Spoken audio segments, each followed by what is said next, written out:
Hello friends, आप सभी का स्वागत है हमारे YouTube channel Wiz Art classes पर। दोस्तों, ये क्लास जो है भारत के गवर्नर जनरल और वाइस राय के ऊपर जो है ये क्लास है।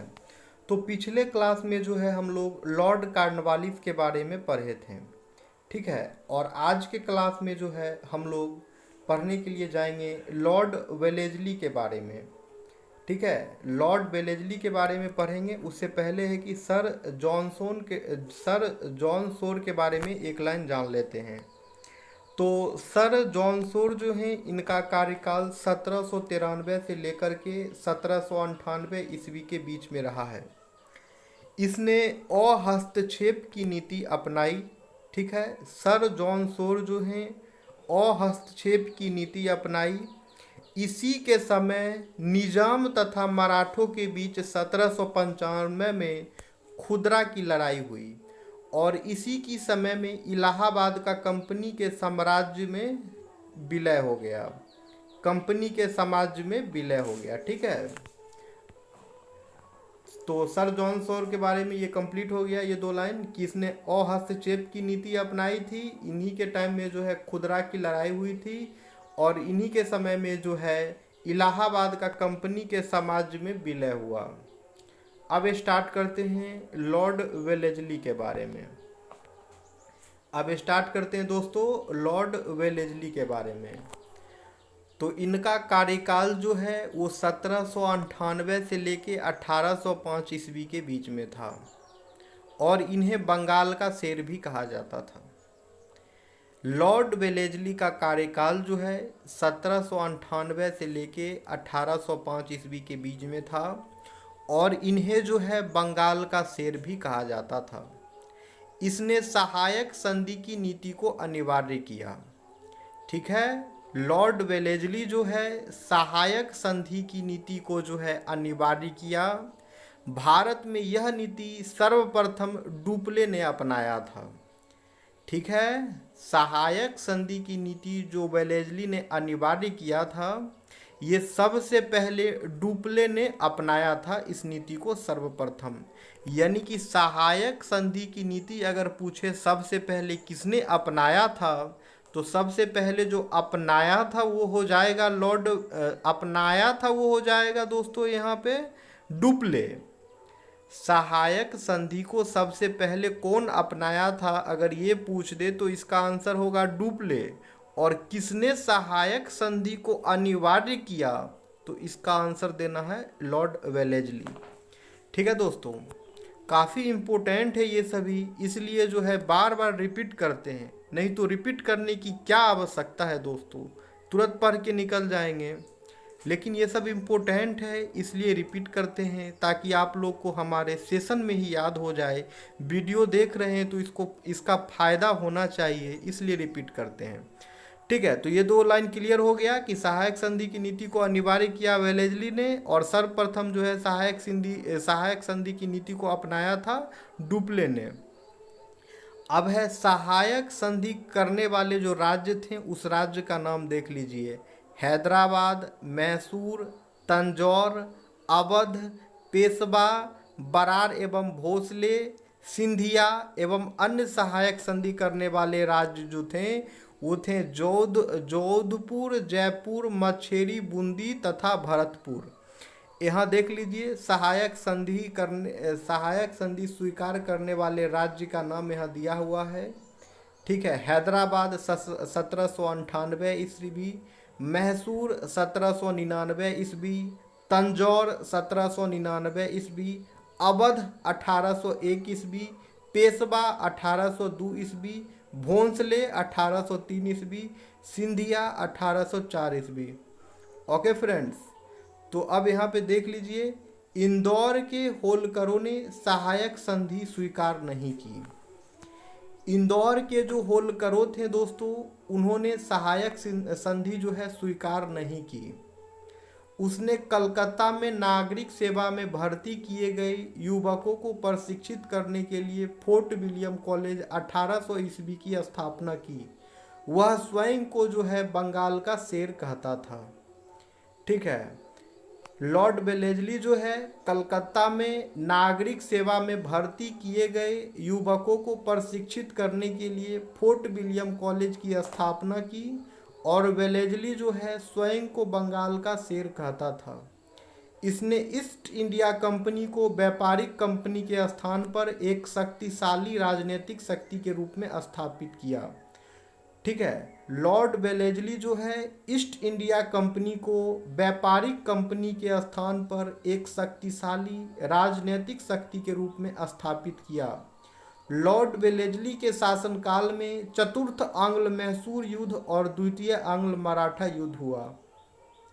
ठीक है दोस्तों, लॉर्ड वेलेस्ली के शासनकाल में ही जो है चतुर्थ आंग्ल मैसूर युद्ध और द्वितीय आंग्ल मराठा युद्ध हुआ। अब हम लोग पढ़ेंगे सर जॉर्ज वार्लो के बारे में। एक ही लाइन तो इनके बारे में दिया हुआ है कि बेलोर का सिपाही विद्रोह इनके शासनकाल में हुआ, जो कि इम्पोर्टेंट है। सर जॉर्ज वार्लो जो थे उनके समय का जो प्रमुख घटना है वो घटना ये है कि बेलोर का सिपाही विद्रोह जो है इन्हीं के शासनकाल में हुआ। बेलोर का सिपाही विद्रोह जो है सर जॉर्ज वार्लो के ही शासनकाल में हुआ। ओके दोस्तों, अब है लॉर्ड मिंटो प्रथम। ठीक है, तो लॉर्ड मिंटो प्रथम के बारे में देख लिया जाए। लॉर्ड मिंटो प्रथम, इनका शासनकाल जो है 1803 ईस्वी 1807 ईस्वी से लेके 1813 ईस्वी के बीच में था।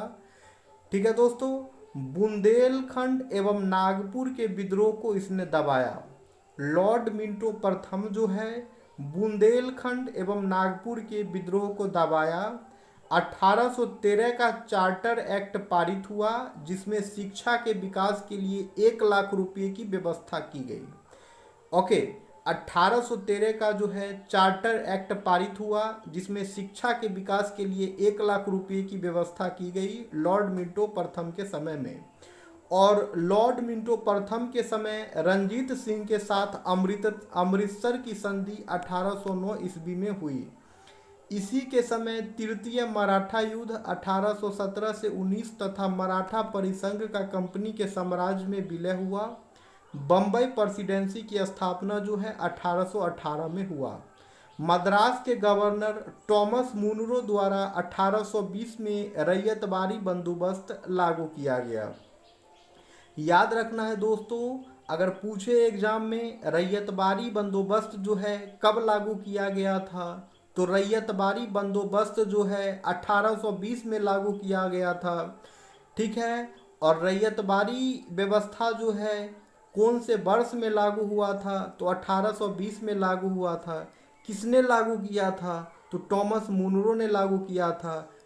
ठीक है, तो ये सब चीज़ को जो है याद रखना है क्योंकि रैयतबारी व्यवस्था जो है काफ़ी इम्पोर्टेंट है, हर एग्ज़ाम में आते ही रहते हैं अक्सर क्वेश्चन। तो रैयतबारी व्यवस्था 1820 में लागू किया गया था, टॉमस मुनरो लागू करवाया था। ठीक है, और टॉमस मुनरो जो है मद्रास का गवर्नर था। और लॉर्ड मिंटो प्रथम के समय में ही जो है 1822 ईस्वी का टेनेंसी एक्ट या फिर काश्तकारी अधिनियम लागू किया गया। लॉर्ड मिंटो प्रथम के समय में ही 1822 ईस्वी का जो है टेनेंसी एक्ट या काश्तकारी अधिनियम लागू किया गया। अब है लॉर्ड हेस्टिंग्स के बारे में। तो लॉर्ड हेस्टिंग्स का कार्यकाल जो है 1813 से लेके 1823 ईस्वी के बीच में था। आंग्ल नेपाल युद्ध जो है ये जो है लॉर्ड हेस्टिंग्स के ही शासनकाल में हुआ था। ठीक है, और फिर से जो है सुगौली की संधि जो चंपारण बिहार में हुई थी, ये भी जो है लॉर्ड हेस्टिंग्स के टाइम में ही हुआ था। ठीक है, तो आंग्ल नेपाल युद्ध 1814 से 16 ईस्वी में अंग्रेजी सेनापति जनरल आक्टरलोनी, कर्नल निकोलसन व गार्डनर ने गोरखा राजा अमर सिंह थापा को आत्मसमर्पण के लिए विवश किया और दोनों के बीच नवंबर 1815 ईस्वी में सुगौली की संधि चंपारण बिहार में हुई। सिक्किम अंग्रेजों को मिला। और हेस्टिंग्स ने क्या किया, तो हेस्टिंग्स ने पिंडदारियों का दमन किया। पिंडदारियों के नेता वासिल मोहम्मद चीतू एवं करीम खान थे। इसने प्रेस से प्रतिबंध हटा लिया, मराठों को अंतिम रूप से पराजित किया। इसी के काल में कलकत्ता में हिंदू कॉलेज 1817 की स्थापना हुई। अब है जॉन एडम के बारे में। तो जॉन एडम जो है दोस्तों वो अस्थायी नियुक्ति की, जिसमें कि समाचार पत्र प्रेस के लिए लाइसेंस अनिवार्य कर दिया। अब है लॉर्ड एम हर्स्ट के बारे में। तो प्रथम आंग्ल बर्मा युद्ध 1824 से 26 में अंग्रेजों ने बर्मा को पराजित किया और 1826 ईस्वी में दोनों के मध्य यानदबो की संधि हुई। 1824 ईस्वी का बैरकपुर का सैन्य विद्रोह भी दोस्तों इसी के समय में हुआ। ठीक है फ्रेंड्स, तो आज का सेशन एंड करते हैं और कल के सेशन में जो है हम लोग लॉर्ड विलियम बेंटिक के बारे में पढ़ेंगे। कल के सेशन में जो है हम लोग लॉर्ड विलियम बेंटिक के बारे में पढ़ेंगे और आप लोग को पता ही है कि लॉर्ड विलियम बेंटिक कितना ही इम्पोर्टेंट टॉपिक है। चलिए फ्रेंड्स, तो सेशन को एंड करते हैं, फिर हम लोग मिलेंगे कल के क्लास में। जो लोग भी नए हैं चैनल पे, चैनल को सब्सक्राइब कर लेंगे ताकि आने वाले वीडियो का नोटिफिकेशंस जो है दोस्तों आप सभी तक पहुंचता रहे। Okay friends, thank you everyone.